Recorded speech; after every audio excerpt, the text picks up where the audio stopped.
श्री हनुमान जी भगवान शिव के अंशावतार 11वें रुद्र। इस सावन के पावन महीने में, मलमास के पावन महीने में, पुरुषोत्तम मास के पावन महीने में शिव स्वरूप श्री हनुमान जी की कथा सुनने से समस्त क्लेश बाधाएं दूर होती हैं और जीवन में मंगल ही मंगल होता है, सारे अमंगलों का विनाश होता है। जो कथा आप सभी लोग नित्य सुन रहे हैं, पिछले 5 भाग में आप सभी लोगों ने सुना है।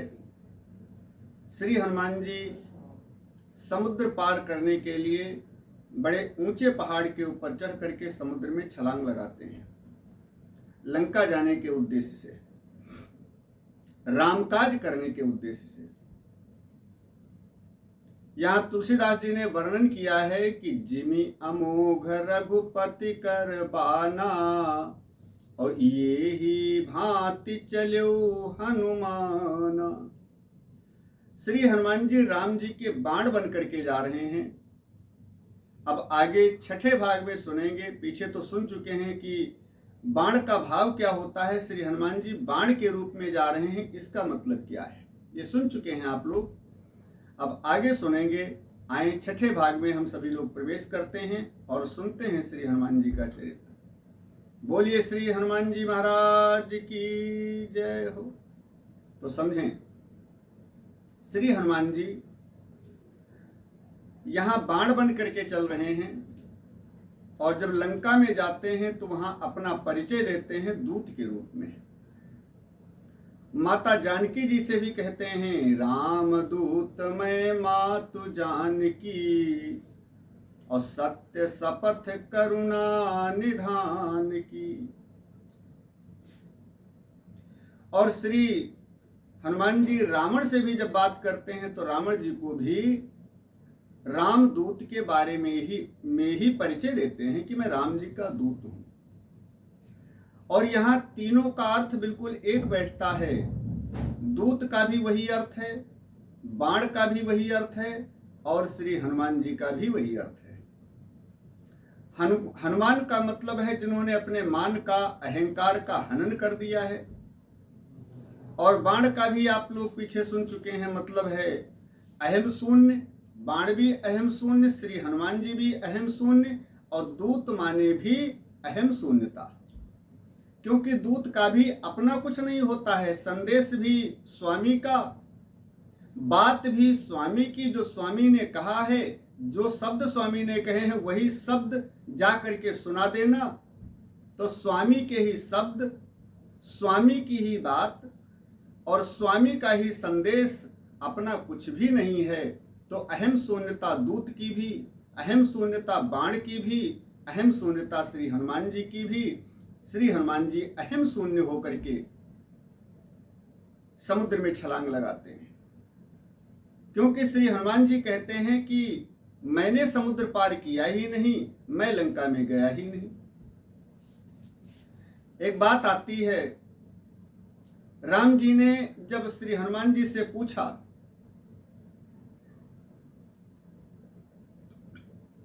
रावण को मारने के पश्चात कि तुम लंका गए थे, श्री हनुमान जी ने कहा, ना प्रभु, मैं लंका कभी गया ही नहीं था, मैं जा ही नहीं सकता। तुमने समुद्र पार किया था। ना प्रभु, मैंने समुद्र पार नहीं किया। तो फिर समुद्र के उस पार गए कैसे? श्री हनुमान जी ने कहा, प्रभु, मैंने पार नहीं किया, मैं गया कैसे? ये प्रमाण है मेरे पास, कैसे गए बताओ। श्री हनुमान जी कहते हैं, प्रभु, जो आपकी मुद्रिका थी, प्रभु मुद्रिका मेलि मुख माही, जलधि लांघि गयो अचरज नाही। और श्री हनुमान जी कहते हैं कि लय मुंदरी वा पार गई। राम जी की दी हुई मुद्रिका को मुख में धारण कर लिया श्री हनुमान जी ने। तो उस मुद्रिका का भाव यह है, मुद्रिका में लिखा हुआ था, राम नाम अंकित अति सुंदर। राम जी का नाम लिखा हुआ था। तो जब राम जी के नाम को मुख में रखा तो श्री हनुमान जी कहते हैं, मैं राम जी के नाम को मुख में रखने से, राम जी के नाम के प्रभाव से समुद्र को पार किया।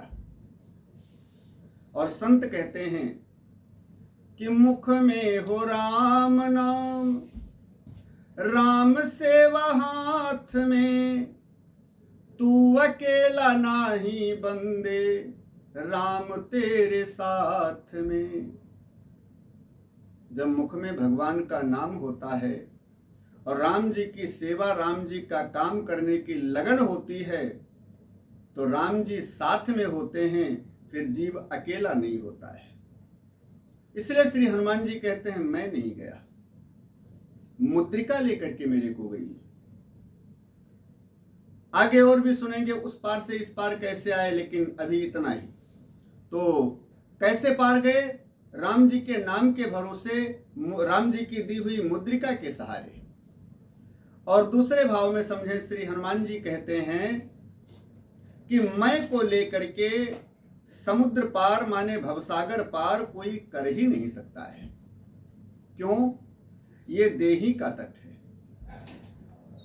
देही माने मैं,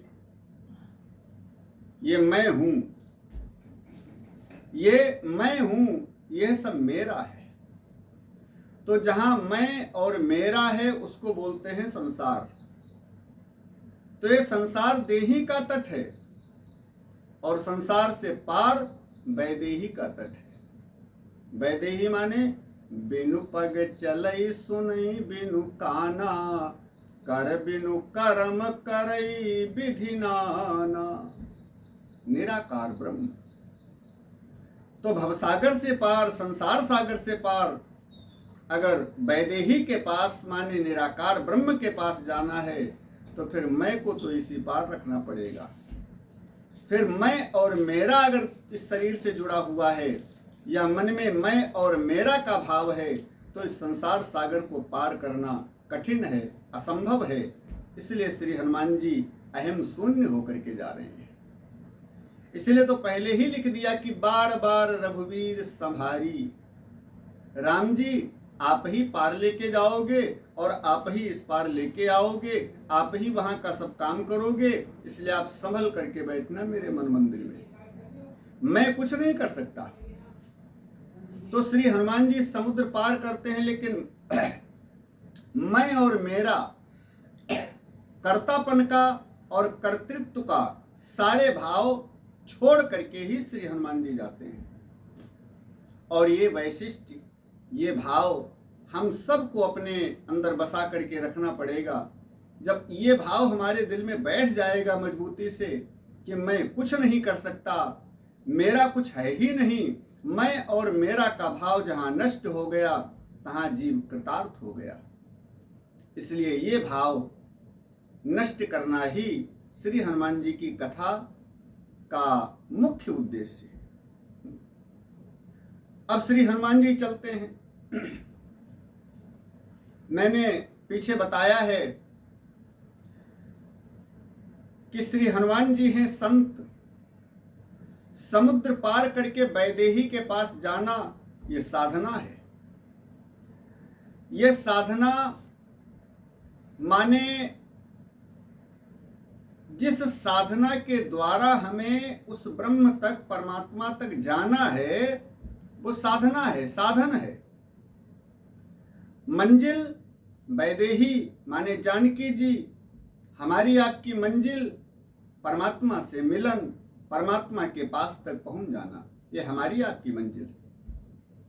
तो श्री हनुमान जी के चरित्र से समझें, श्री हनुमान जी उस मंजिल तक पहुंचना चाहते हैं और इशारा अपने चरित्र के रूप में ये कर रहे हैं कि पूरे संसार को उसी मंजिल तक पहुंचना है। इसलिए कैसे जाना है उस मंजिल तक?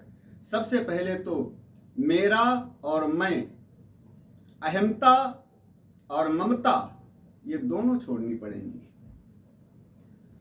अहमता शरीर का बंधन है और ममता ये संसार का बंधन है। ये दोनों छोड़ने पड़ेंगे, अहमता और ममता, तभी हम भवसागर से पार हो सकते हैं। अब श्री हनुमान जी चले तो सबसे पहले एक समस्या आई, क्योंकि साधना पथ में जब साधक आगे बढ़ता है तो उसे अनेक प्रकार की बाधाओं का सामना करना पड़ता है। अनेक प्रकार के व्यवधान आते हैं। सबसे पहला व्यवधान कौन आया? सोने का पहाड़ आ गया सामने। कथा तो ये कहती है कि समुद्र ने मैनाक पर्वत को आदेश किया, तुम थोड़ा ऊपर उठ जाओ। श्री हनुमान जी इतनी दूर से चलते आ रहे हैं, थोड़ा थक गए होंगे, तुम्हारे पर बैठकर विश्राम कर लें। मैनाक पहाड़ माने सोने का पहाड़। और आध्यात्मिक उपदेश क्या कहता है? श्री हनुमान जी के चरित्र से शिक्षा क्या लेनी चाहिए कि साधना के पथ पर जब हम चलते हैं तो सबसे पहले ये व्यवधान आता है, हमें हर प्रकार के लोभ मिलना शुरू हो जाता है। रिद्धि सिद्धि प्रेरहि बहुभांति, बुद्धि को अनेक प्रकार के लोभ दिखाती है ये माया। जैसे श्री हनुमान जी के सामने सोने का पहाड़ आया, आओ विश्राम करो हमारे ऊपर।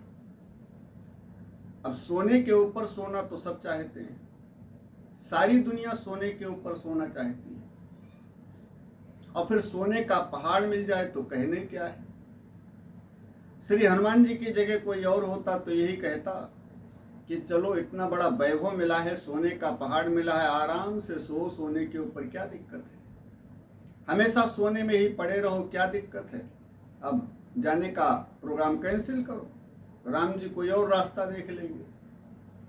लेकिन नहीं, श्री हनुमान जी उस पहाड़ को भी प्रणाम करते हैं। यहाँ एक और शिक्षा है, धन दूषित नहीं होता है, धन का तिरस्कार मत करो, सोने का तिरस्कार मत करो, लेकिन सोने पर सोना ये बुरा है, सोने को रखना या सोने को लेना, हाथ लगाना ये बुरा नहीं है। लेकिन सोने पर सोना, सोने का मतलब ये है, सोने पर सोने का मतलब ये है कि सोने को अपने मन में बिठा लेना या धारण कर लेना, स्थान दे देना, ये बुरा है।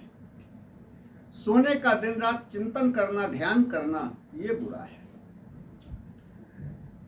क्योंकि बिना धन के संसार के काम चलने वाले नहीं है। संसार के काम चलाने के लिए तो धन की आवश्यकता है, लेकिन धन को मन में स्थान नहीं देना है, बस संसार के काम चलाने तक ही सीमित रखना है। इसलिए श्री हनुमान जी ने सोने को स्पर्श किया, मैनाक पहाड़ को स्पर्श किया। हनुमान ते ही परसा कर पुनि कीन्ह प्रणाम। पहले छुआ, हाथ रखा, फिर प्रणाम किया। प्रणाम किया और कहते हैं, राम काज कीन्हे बिनु मोहि कहाँ विश्राम। और हमको आपको क्या कहना है? धन को छूना है, स्पर्श करना है, अपने संसार के खर्च चलाने के लिए उसको रखना है अपने पास, लेकिन परमात्मा को प्राप्त करना है, ये मंजिल प्राप्त करनी है। इस मंजिल को प्राप्त करना ये भूलना नहीं है, उस रास्ते पर चलते रहना है कि परमात्मा को कैसे प्राप्त करना है, उस रास्ते पर चलते रहना है। धन में इतना खो नहीं जाना है कि हम धन के स्वामी या धन के मालिक बन जाएं और अपने अंदर अहमता ममता को बसा लें या अहंकार को जागृत कर लें, ऐसा नहीं करना है। इसलिए श्री हनुमान जी ने प्रणाम किया और फिर अपनी मंजिल को नहीं भूले। राम काज कीन्हे बिनु मोहि कहाँ विश्राम। तो मानव जीवन पा करके हमारा भी एक लक्ष्य है, हमें भी परमात्मा को प्राप्त करना है, परमात्मा के पास तक पहुंचना है। हमारी मंजिल है ईश्वर को प्राप्त करना। और हमारे YouTube चैनल के माध्यम से सुरतर पंडित दिनेश जी महाराज, इस चैनल के माध्यम से आप सभी लोग उस साधन को सुनते सुनते उस सीमा तक जरूर पहुंच जाएंगे जहां ईश्वर की प्राप्ति हो जाती है। इसलिए इन साधनों को नित्य इस सुरतर पंडित दिनेश जी महाराज YouTube चैनल के माध्यम से सुनते रहें और सुन करके मंजिल कैसे प्राप्त होती है, मंजिल तक कैसे पहुंच जाएंगे, ये रास्ता आप सब लोग जरूर पा जाएंगे, क्योंकि धीरे धीरे हम थोड़े थोड़े कथानक के रूप में भाग डाल करके आप सभी को ये जानकारी ज्ञान देने का प्रयास कर रहा हूँ। इस भाग में इतना ही। बोलिए श्री हनुमान जी महाराज की जय।